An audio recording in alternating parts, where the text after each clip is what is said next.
tell it. Pop a bottle, let me tell a story. Say I really need to tell a story. Roll a blunt, let me tell a story. Pop a bottle, let me tell a story.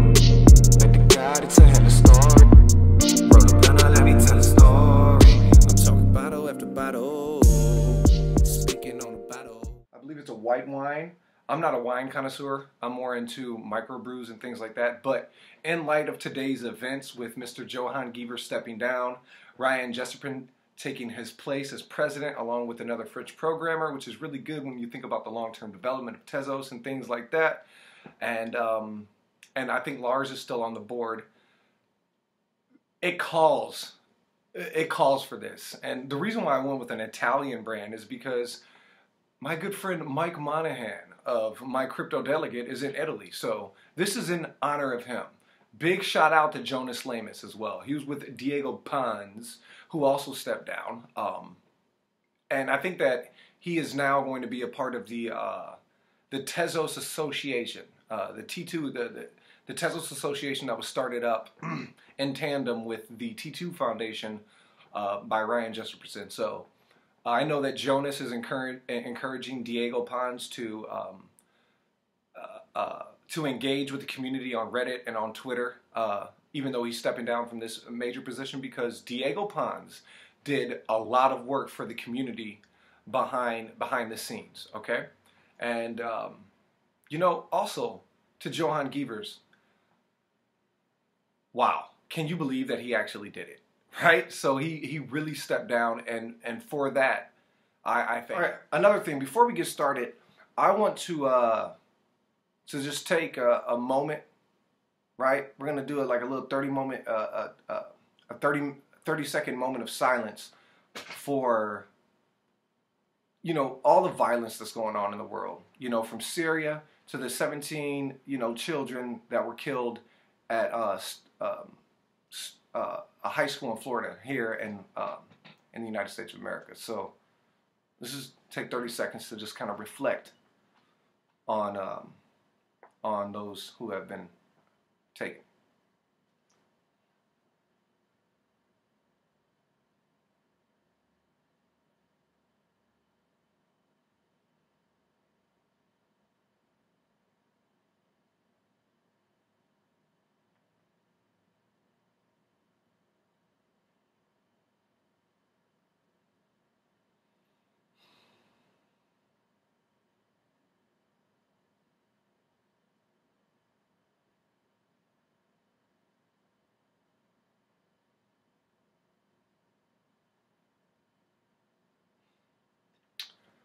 All right, so let's move on. Okay, so now that we have the celebratory thing kind of out of the way for now, all right, I just would like to bring you guys all up to speed on what's going on. Now, a few days ago, or maybe about a week ago, about 5 days ago, some news started to surface online. Major media outlets started to run these stories on maybe a misquote and a statement by Kathleen Brightman on going rogue, that she had ridden herself of the morality of it all. I'm not really sure what that means, but that they needed to launch the code and that they planned on launching within a few weeks. Now, if you really kind of think about it, something like what happened today just didn't happen today. This was kind of coming down the pipeline, so maybe there's some there. It's just not all smoke. Maybe there's some fire to what Kathleen was saying. But however, Arthur Brightman has stated on, you know, at least in Reddit, that she maybe have misquoted herself. Okay, and so with that being said, I didn't take her statement really to mean that they're gonna be launching, you know what I mean, anytime soon, as much as it was just Kathleen kind of being Kathleen. You know what I mean? And with what Arthur said in terms of her being misquoted, those two things kind of make it seem not the case that it's going to be launching within 4 weeks. However, nonetheless, Tezos is damn near completion, okay? I've been running the AlphaNet on my own computer here at home, and actually I've been baking blocks too. And so there's nothing probably more satisfying than baking your first block. You know what I mean? It's awesome. Downloading the blockchain, at this point, you're going to start around October. And like around October 19th, I believe, it'll work. It'll fly past through October. It'll fly through November, depending on your setup. Depending on exactly how, you know, what method you're using to download the blockchain, because most of Tezos was written in Linux. And so what I tried to do is I created a virtual machine using the virtual box on a Windows 10 operating system where I only had 8 gigs of RAM, okay? And from there, I started to download the protocol. The virtual machine could not allocate the entire 8 gigs of RAM that my computer currently has, because Windows needed 3 gigs of that, and then other different processes needed about a gig. So when you're downloading the protocol in these beginning stages, it uses a lot of RAM. It's a hog at this point.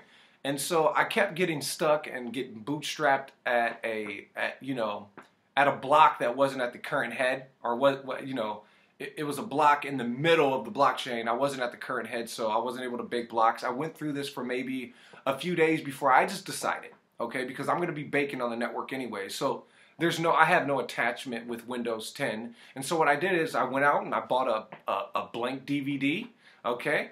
I downloaded Ubuntu 16.04 and I burnt it to that fucking disk, okay? And then I put it here on this computer that I built. I call this the Barack Think Tower, because we all know how we gonna miss him thinking for us, right? So I put it on good old Barack, this rig that I built here, and it completely erased Windows 10. And I went into my Ubuntu terminal, and I put in the code and started to download the blockchain. I literally got through the whole blockchain with only having to restart once. So if you can install Ubuntu on a fresh device and allocate enough RAM to it, okay, you're going to be good to go. That blockchain is going to download, and you're going to be able to start baking blocks if you know how to run the procedures and run the commands. That is I will update you guys on how to do that specifically in a separate video. Okay, but we're gonna move on to something. Yeah. So according to Johan Gever, he even made a Twitter post today. He stepped down. He relieved himself of his position over at the Tezos Foundation. Now, for those of you who may not know the situation, back in, I believe, late October, early December, the Brightmans had an issue with Gevers, who is the president of the Tezos Foundation, that received the funds from the Tezos ICO. The Tezos source code is owned and operated still by the Brightmans and a company that they own that is licensed in Delaware called DLS. Okay? So that's a very important distinction to make. So when Kathleen says that she can go rogue, or that they might go rogue and release these tokens, right? The money that the foundation has, they're in control of. Correctamundo, right? That is for ongoing development. At this point, the protocol is pretty much already developed. You know what I mean? Arthur and the dev team and different people like Ryan Jesperson and the T2 Foundation made sure that that happened regardless of what the foundation was doing under Johan Gever. So development has always been going. All right, we're looking at a release, even with the beta net release, smart contracts, fully functional parameters and economic constants, peer-to-peer sending, and things like that. Formal verification and maybe the voting mechanism will come later, considering that the blockchain is to be in control of a central entity for at least a year, okay, to maintain the blockchain and to work out any kinks that may come about. And then from there, the $billion war chest that the head of the basically the new foundation, because they have a new president who is Ryan Jesperson, that money is going to go towards the ongoing development and marketing surrounding the ecosystem and building the protocol. But as far as the code and the actual smart contracts and maybe even formal verification, all that stuff, that's pretty much already ready to go. Okay, so we're gonna have a launch with Tezos. So when Kathleen said that we might go rogue, right? And release these tokens. That's all anybody really wants anyways, right? So, and they were always in control of that. The foundation, T1, was never in control of the Genesis block, which creates and allocates the tokens, which Arthur has built the parameters for in the GitLab. So if the GitLab is like this academic peer-reviewed repository where experts and developers can go check the state of a blockchain or the progress of a blockchain, you tell me, you go look at that GitLab and you tell me that Tezos 3.0, right, isn't getting ready and isn't prepared to do exactly and solve the problems in the blockchain space that it said and that it set out to do. Ha! And that's the Ivan on Tech, Crypto O, box mining. You guys go look at that code and you come back and you tell me that Tezos isn't ready to launch. And so what is Tezos again? Fundamentally, right, what is Tezos? What does Tezos bring into the space? We've talked about this many times, right? So with Bitcoin, right, it all starts with Bitcoin. Ethereum, every altcoin is an alternative coin. Now, when you say altcoin, what does that mean? It's an alternative to Bitcoin. Why would you need an alternative to Bitcoin? Well, because people tend to forget that these things aren't necessarily an investment. We use them as investment vehicles today, but these are utilities.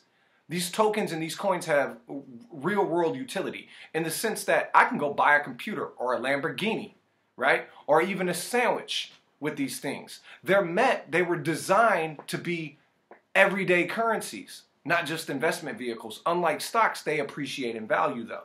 And that's what makes them a really good investment, especially in the early days when you only have, 1% to 2% market penetration, because you got a lot of people, traditionalists, everybody sitting on the sidelines, right? And so, people like Vitalik Buterin of Ethereum and Charles Hoskinson of Cardano and Arthur Brightman of Tezos, went to go write smart contracts and develop decentralized applications on top of Bitcoin and found out that they couldn't. And so that's where you get the aspect of smart contracts. So I think that Bitcoin is getting ready to launch some type of smart contract thing, but it's always going to be limited. That's the whole point of Ethereum and Tezos. That's the whole freaking point, because you just can't do it. So whenever you see a Bitcoin maximalist say that, we got smart contracts, what kind of smart contracts are you talking about? You know what I mean? They're very simple smart contracts. That's all. They're nothing like what you're going to see, what you see on Ethereum and what you're going to see on Tezos. Secondly, Tezos, in terms of the altcoins, what altcoins do is, so the one aspect is, now we have smart contracts and things like Ethereum. Tezos takes that a step further, right? By introducing methods like formal verification that uses mathematics to prove that a code is going to do what it says it's going to do. Therefore, you don't have these issues like we see in the DAO or we saw in the parity hack or the parity accident and things like this, right? Because you have a mechanism built into your core protocol that will minimize these bugs completely. And this is technology that the military has been using in their systems for many years, and it's a technology that only Tezos is even close to implementing. So if you ever hear another protocol or another project say that we're close to formal verification, you tell them show you the proof. You know what I mean? Because this is not something that's going to be in even V1, maybe not even V2 of the Tezos protocol, right? And so this is something that is hard to pull off and something that Tezos was working on from day one. You got to remember, Tezos started developing their blockchain in 2014. When this blockchain launches, when this protocol launches, it will be by far the most advanced smart contracts platform in existence. On the AlphaNet, you got block intervals of about a minute, okay, consistently. 1 minute block intervals, all right? 1 minute. Transactions are instantaneously, okay? And we're already looking at the futures. We're already looking at what? I guarantee you that Tezos hits to about $10. I'm not your freaking financial advisor neither, okay? So don't take my advice in terms of what I think financially is going to happen with Tezos as, financial advice or something like that. That's just stupid. You got to go do your own research. But at the same time, though, I got money, and I'll bet anybody that Tezos is going to hit, what, $10? Soon after trading, right after launch. Bah! It's going to hit $10. Bare minimum. And then from there, who knows? Now, just like any crypto, it's going to have its corrections, right? There's a lot of guys from the ICO that probably want to get out. You know what I mean? Or not get out, but, you know, at least make a little bit of profit. But Tezos is most definitely a long-term hold. You know what I mean? They're bringing innovation to this space that is not here. They're dealing with the hard fork problem. Not saying that hard forks are a bad thing, but the problem is in Ethereum and Bitcoin, when you have hard forks, right, they completely split the network because there's a lack of coordination and consensus on the network because they have no governance mechanism in these organizations, right, to move everybody to the new chain. And so then you end up with stuff like Ethereum Classic and Ethereum, Bitcoin and Bitcoin Cash, Bitcoin Gold, or whatever the case may be, right? Those were the results of disagreements and factionary civil war. That's not the result of protocol upgrades. That's not why those things happen. Those things happen because they couldn't get their act together, right? So Tezos deals with that by having a built-in governance mechanism where an 80% majority either approves a protocol upgrade, approves a fork in case of a bug, or whatever the case may be. If the 80% doesn't go, the chain stays in one piece. But no matter what, if the chain forks, all the value moves to that new fork. There's no such thing as a Tezos 1 and a Tezos 2. All of the stakeholders move to the new fork. They don't really have a choice in the matter. And that's awesome when you think about keeping your pie. Remember that financial pie that I like to talk about, right? So Ethereum's starting to look like, you know, many different pieces of a pie, where the $80 billion is more like 20 here, 20 there, 20 there. You know what I mean? Which isn't good for long-term holders or investors. So when Tezos runs into issues, which undoubtedly it probably will, all projects do, it's software, right? If it needs to hard fork, it can hard fork. No problem. Not a problem. But no matter, and all the same, all the value and all the stakeholders move over to the new fork. And so all the value stays there. And the problem gets dealt with. Not to mention Tezos will launch with these smart contracts. I'm gonna list a bunch of links at the bottom of the video, okay, to different organizations and platforms and developers and projects that are surrounding the Tezos ecosystem for you guys and for my viewers and for people who want to know a little bit more about Tezos. Maybe download the source code, go on the AlphaNet, play around, get some free Tezzies and things like that, so you guys can, you know, so you can get an idea of the state in which Tezos is at in its current development, okay? Which is 20 times surpassed to most blockchains that are in the top 10, right? On coinmarketcap.com.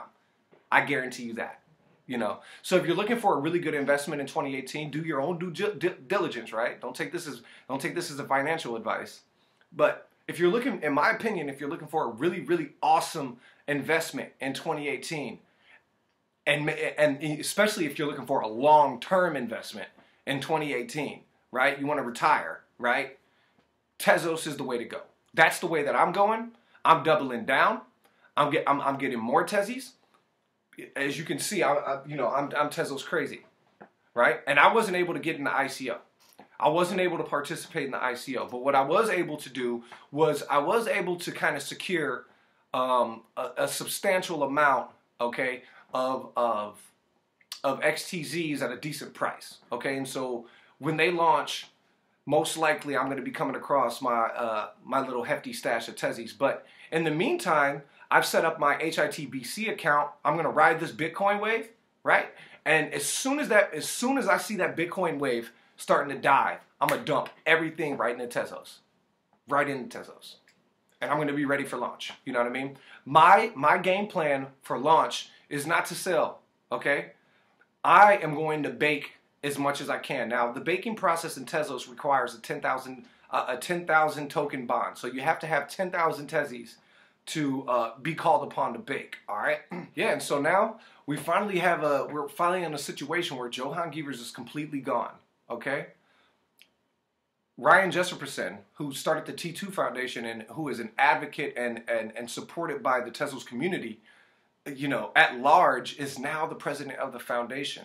Along with and then there's another board member, right? Besides the Lars guy, there's another board member who is a French programmer and developer. So now you have a Tezos community member As the president of the Tezos Foundation that oversees the billion-dollar war chest for the ongoing future development of Tezos at the helm of the ship. And then you have a programmer on the board, right? A French programmer on the board who knows blockchain technology, right? It's just an awesome team, because when you think about it that way, you have Ryan Jesperson, who has the community interest at mind, and then you have the French programmer who has the tech in mind, which goes hand in hand with the community, as Charles Hoskinson said. You know what I mean? The monetary value in a blockchain community is based on, the monetary value in a blockchain is based on the community, right? And the belief in the technology. And so if, you know, when you have those two things going together and they're sitting over $1 billion war chest, it's like gravy and rice, man. They just go together so well, right? We went, as community members, we went through all of this. And we stuck with the fundamentals. We knew what Tezos was bringing to the table, because we believed in the technology. And so like Ethereum and like Bitcoin, we have a solid community, and it's global. We have a global community.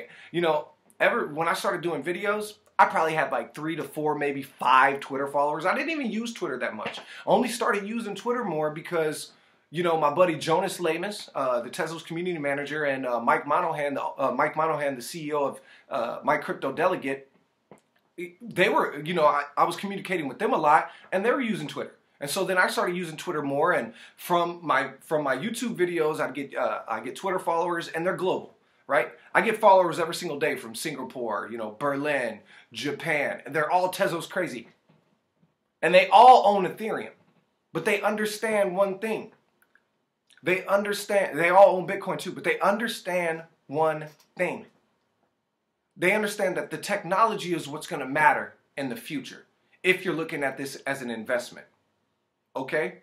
Although Charles Hoskinson is right that the monetary value in a blockchain or in a cryptocurrency comes from its community, it would become irrational and unlogical for all of that value, or for that community to just remain tribal to spite another technology, even though they know that it's more advanced than them. It's almost like saying, okay, we're going to keep using horses even though they came out with the car to travel.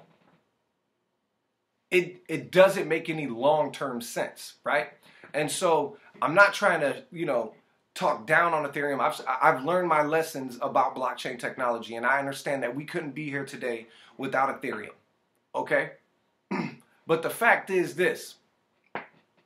The fact is this. When Tezos was going through its problems with the foundation, popular YouTubers and Ethereum advocates came out against us and started kicking us when we were down. Ultimately, that hurts our pockets. So you didn't care about, you didn't seem to care about our feelings. You didn't seem to care about, you know, the overall blockchain space, even for your viewers. It's not, you know, you're telling your viewers that Tezos isn't a good investment because there's some foundational issues in terms of the foundation. But what you're not telling your viewers is, oh, well, Tezos is bringing a lot of new innovation to the space. You know, they're going to be implementing formal verification, proof of stake, on-chain governance. By the way, the consensus mechanism, or the consensus layer, is completely written in a very solid computer language called OCaml, which will, you know, do a lot of different things in terms of security, not to mention the formal verification aspect. You don't tell your viewers that Tezos and Zcash, the guy Zuko, and Arthur Brightman are pretty much close friends, and that there's plans in the future to use a bit of that Zcash technology to make some transactions for people in Tezos more anonymous. You know, it's not like Zcash is working with Ethereum on that end. And so with that being said, I think that I'm going to have another glass of this fine Italian wine. So I do believe that it's fine as fuck, so. Like I said, I'm usually not a wine guy. I'm a beer connoisseur, really into microbrews and things like that, IPAs. But for today, I want it to be a little fancy-pantsy smancy and get all my fancy because Johann Gevers is going! Boom! And guess what? Tezos to the moon! Problem. All right, before we get off of here, what I want to do is I want to send a special. I want to send out some shout outs to. Let's start with some of our community members, okay? So, AS Empire, all right? Chase That Coin, Shaka Daniel, Blind Ripper, Protagonist, 85. I want to stop here real quick. Very interesting character, Protagonist, 85. He seems like a shill sometimes, maybe even an Ethereum advocate or something, or just a complete hater. But what I've learned and what I've come to learn about Protagonist 85 is the same thing that I've learned about a few other individuals that I've crossed paths with in life, is that they tell truths. They tell hard truths that others just don't like to hear. You know what I mean? And I know, because I also tell hard truths that others don't like to hear. And it's not because I don't believe in what they believe in. It's because I'm willing to point out the roadblocks or, you know, the spikes in the road before I run my fucking car over. In addition, Mike Monahan over at My Crypto Delegate, Gator, Stephen Andrews, who is working on the Tezbox, which is a MetaMask type wallet. You can download that from the Google Chrome store. It's an extension, just like MetaMask. Just to backtrack a bit, My Crypto Delegate is Mike Monahan, and these are delegation services. Gator is another delegation service, and I think Chain-O-Matic is another delegation service. All right, shouts out to the other guys who are making wallets for cellular devices. Tezos Blue, Tez Wallet, I believe, and I think there's a few others. If you go to Tezos.help, you can find all the different types of wallets that are currently being developed for Tezos. And I know that the Tezbox wallet, okay, the Google Chrome extension, I know that that wallet will be ready upon launch, according to my source, okay? So hopefully that stays the same and that doesn't change. If it does, I'll let you guys know. Who else? Who else we got out there? Tezos community members. There's a lot of you guys, man. You guys, all of you guys are great. All right, and the reason why I wanted to recognize you folks is because you guys have been here since day one. And I know because I've been here since day one, you know. And although we've had our issues, some of us, and we've had words and things like that, we've remained brothers for the most part. And we all believe in the same thing. And that's what kept us civil while also operating in the same environment. Another shout out to Fredcy. Fredcy developed the first Tezos blockchain block explorer it's at www.oustez.com. Okay, it's an awesome block explorer. All right, and I've been using it since I've pretty much gotten into Tezos. Okay, it's awesome. Also, there is another block explorer called tzscan.io, and that is a core development. That was developed by the core team, I believe, over in Paris. All right, that's another awesome block explorer, and there's a few others, and you can find those at Tezos.help as well. Okay, Tezos.help is where you can find a lot of the projects surrounding the ecosystem. Okay, Custom Mic at Tezos Tunes, keep doing your thing. You know what I mean? Who else we got? The dev team over in Paris, along with that stud, that American stud they got for a dev guy, Milo Davis. Good work. Henry Griorgi, I believe that's his name. Brother, please get some sleep. on Riot last night, you were freaking us out, man. This guy does not stop working, okay? He does not stop working at all. All right? He's always on, authoring something in the GitLab. He's very active, and he's always working. Not saying that the other devs aren't. Pretty sure that he probably had, this is a specific job that he has to do. But shouts out to him and shouts out to the whole freaking dev team. You know what I mean? Milo Davis, keep doing your thing. You're a community favorite because you're a young, charismatic kind of guy. The other devs, they're awesome too. Just don't hear from them much. You know what I mean? They don't really talk that much, but I'm pretty sure that they're great guys and they're doing great work. Jonas Lamas. Jonas Lamas is the R. He is R and the Tezos community manager. He also does and operates Tezos Tezos Today, right? Which is the YouTube the YouTube channel Tezos Today. Jonas was our liaison, okay? He was our bridge between the foundation and the community. And he was constantly flying over to Switzerland. All right, he just had lunch with Diego Pons the other day. And he has been there advocating for us from day one.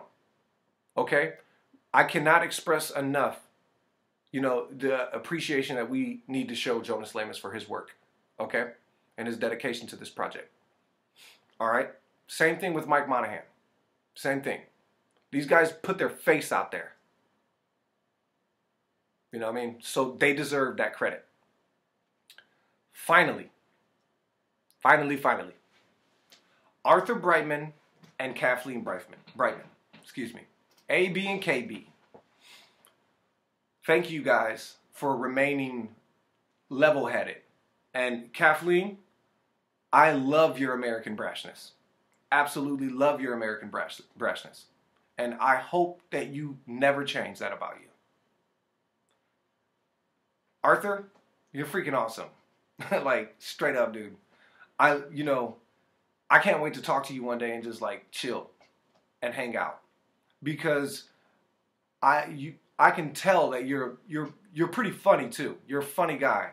I can really see that. With that Vladimir, when you guys did that video with Conscription or whatever that freaking channel was, like, I don't know if you did this on purpose, but when Vlad was talking about something with Ethereum, I think it was like hashing power, you're like, and then, in Google, Google Live or whatever, it always switches to that audio, and you can just kind of see it in your face, and I just, I like that about you. It shows something beyond just a developer, you know what I mean?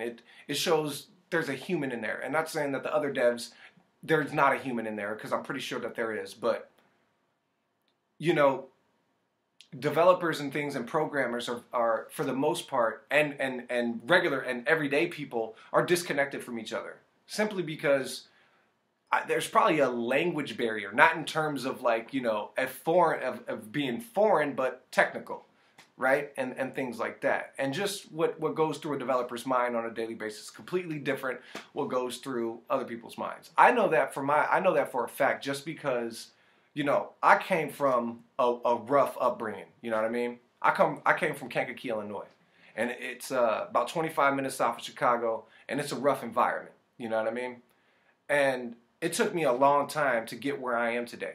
And I had a mentor, and he told me when I was about 13 years old, he said, the longer you do something, activity-wise, and the longer you think and act in a certain fashion, it's going to take that same amount of time for you to filter it out of your system. So if you're a gangbanger, if you're a drug dealer, or whatever the case may be, and you do these things for 3 years, according to my mentor, it will take at least that much time for you to become uninterested in it. And that was pretty much the case for me.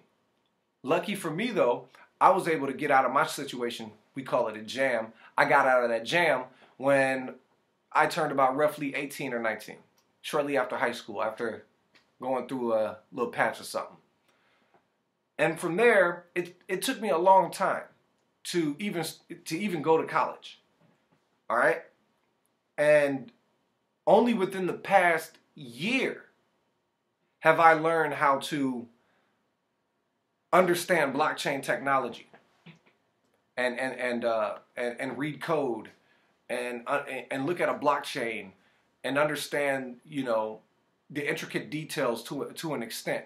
Even looking at the GitLab, I can kind of see where development is going, how close we're getting to launch. Just because I took the time to learn it, to understand it. Nobody taught me. I had to do it myself. Because I'm not a programmer, I'm not a developer. I have a degree in political science and a minor in history. You know what I mean? I have expertise in arms control and international and domestic security, not programming and coding in Python, C++, and OCaml Pro.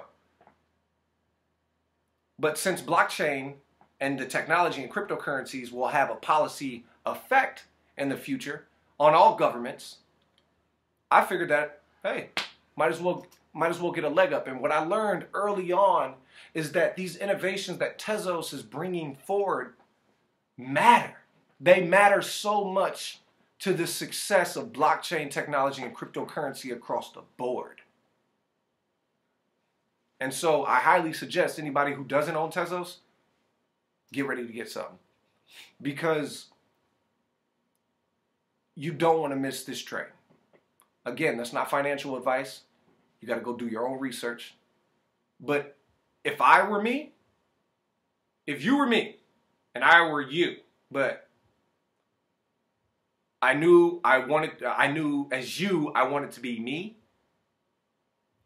I'd do it. I'd go load up as much Tezos as I possibly could. And so, with that being said, the last thanks goes to Arthur Brightman and Kathleen Brightman for all of their hard work and for the things that they had to go through. And Kathleen stayed on the road. You know, she was at Money 2020. They were at TED Talks. They're going back to Money 2020. She has another event she's going to. She just came from UCLA. Arthur is constantly in that dev room with the dev team, working on the code, getting Tezos ready for launch. They left their comfortable jobs. And, you know, I believe it was Wall Street. It's no secret that Arthur Brightman worked for Goldman Sachs, maybe even Google X, I believe. And Kathleen has an Ivy League degree, worked for R3, and was a senior fellow at Bridgewater Associates.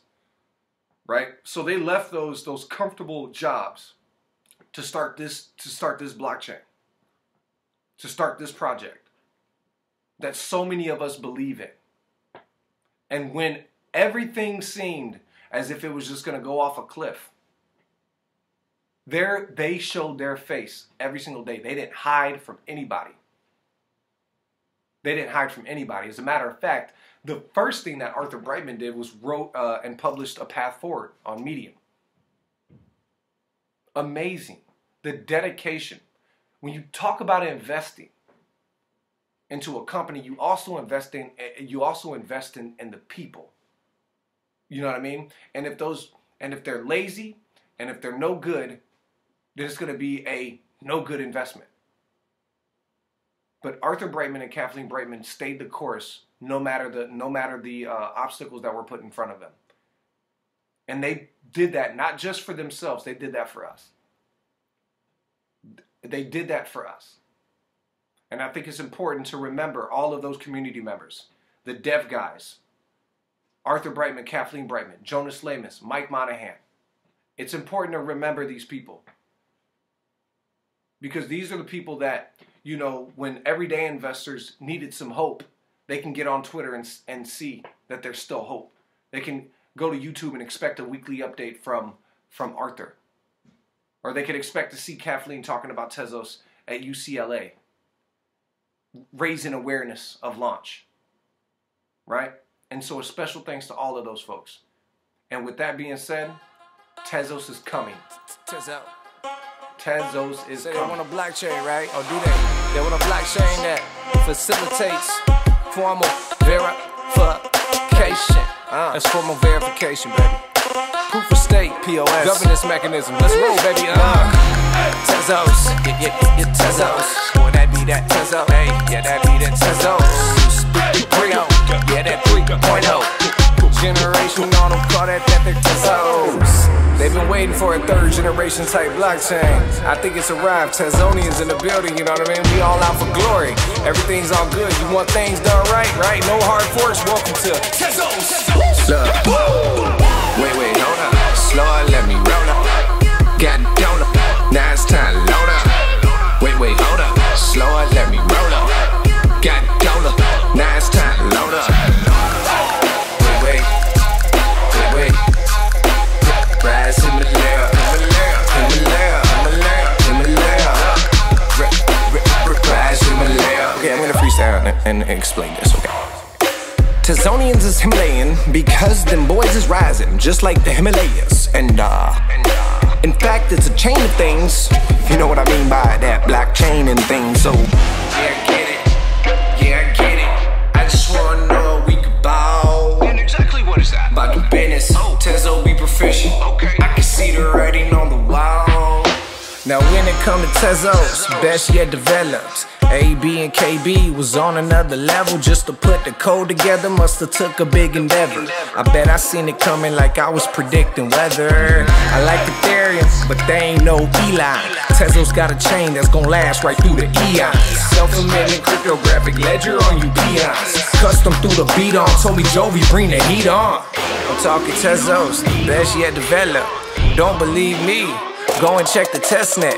See the ecosystem, really making progress. Optimizing languages that work with different projects. Let go, Tezos.